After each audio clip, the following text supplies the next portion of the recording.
Welcome to the American Business Software Utility Billing demonstration for entering payments, late charges, and late notices.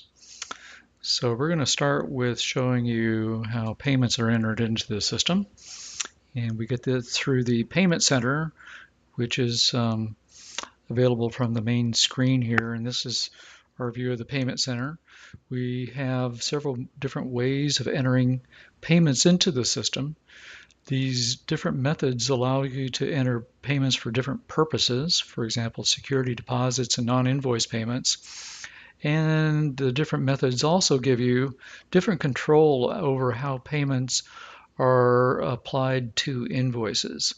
In the top case, the automatic payment system, the payments are applied to the oldest unpaid invoice first, and anything left over will be applied to newer invoices. Um, Allocated payments let you direct payments to specific invoices that might have a certain kind of charge on them, for example, water and other invoices that might be for sewer, for example. So you can put a priority on where funds are directed according to your public policy. So let's do a automatic payment system. So let's say we have a check from account number 16. Okay, and once we look it up, it will retrieve the customer's name and their address and their account balance. And so the system will automatically handle overpayments and underpayments. In this case, what we'll do is we're going to say he overpays us by that. And this little spot down here is where we put in the check number for his check. So all we have to do is hit continue, and the system will automatically handle that overpayment, and it will create a credit memo on his account. And that credit memo can be applied next month to any utility charges he gets billed for then. And we don't have to look up a customer account directly. Instead, we can punch in the number here, and we might do that. We might get that account number from the payment stub that a customer sends in with their payment, and that's the payment remittance advice on the bottom of the letter statement that we show in our statement demo, and or the stub on a postcard in our postcard statements. So in here, we just enter the account number, we'll hit confirm, and again, it retrieves the customer information and the amount that they owe automatically, which is the case most of the time. Most people actually pay their bills in full on time. So we'll punch in Mary's check there and then hit continue. So the system is waiting for the next payment to be processed. So it's possible to go through a batch of checks extremely quickly using this technique. So once we have those checks into our system, we can put those into a bank deposit. So we'll create a bank deposit. Okay, and then we can use this button to look up and see what checks have just been entered, and we'll include all of those in our bank deposit. And so here we have a total of $314 that was deposited today. We can print a report of that. And then we can also print a form for that on a pre-printed form that the banks are now accepting for processing deposits, so they can scan that in automatically. So that's all we need to do to accept a batch of checks for the day. Okay, so what about those customers that don't pay on time? Well, first of all, let's find out who they are. So we're going to go to the print menu, and we're going to look up past due accounts, and let's show accounts older than this day for the data in our system. Okay, and as you look down here, it will give you the name, their address, and the last payment they made.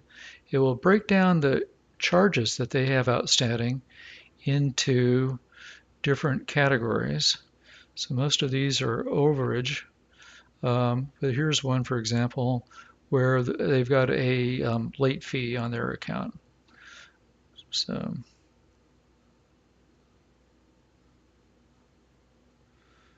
here's another one in the other category, and that's usually a miscellaneous fee, for example. And here we have a sewer charge, an overage on their water charge. And so you can see at a glance how old the invoices are and what they're for.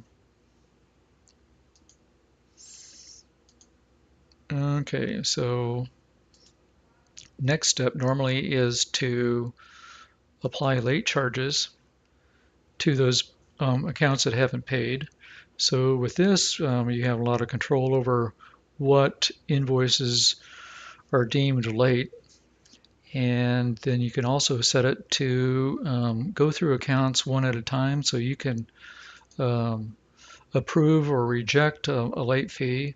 But you can also set it to automatically process all the accounts, so it can do it very quickly. But to show you what's going on, we'll set it on confirm, and then we'll hit process. And so this first account has got a $25 balance. And according to the rules we've set up on the system, there's a $5 minimum late fee. So we'll apply that. And then it goes on to the next account, and they're late. And so you may not want to charge the entire $5. You may want to drop that down because there's an extenuating circumstance, and so on. You go through the entire system like that, and that will post those late charges to the customer's account. And then finally, you'll want to send them a late notice. So we'll just go in here, and with the late notice, you have control over the title. You can meet state regulations on late notices by changing the remark. You can have a preset group of remarks in the system that you can retrieve automatically. For example, the shut-off remark here. So, and then what we'll do is we'll just generate these. And then let's see what they look like with the preview here.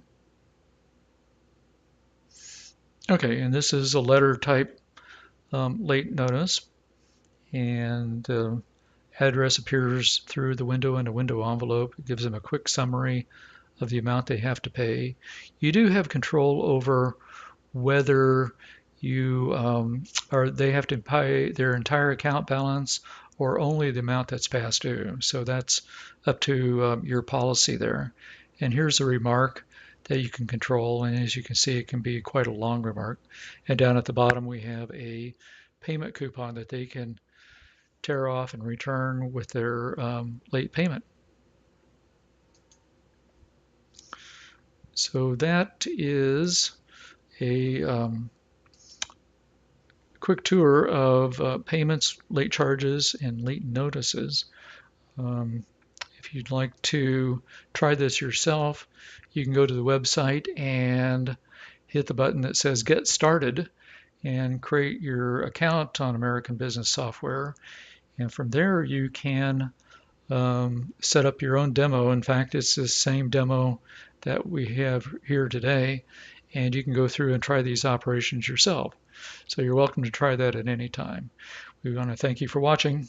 Goodbye.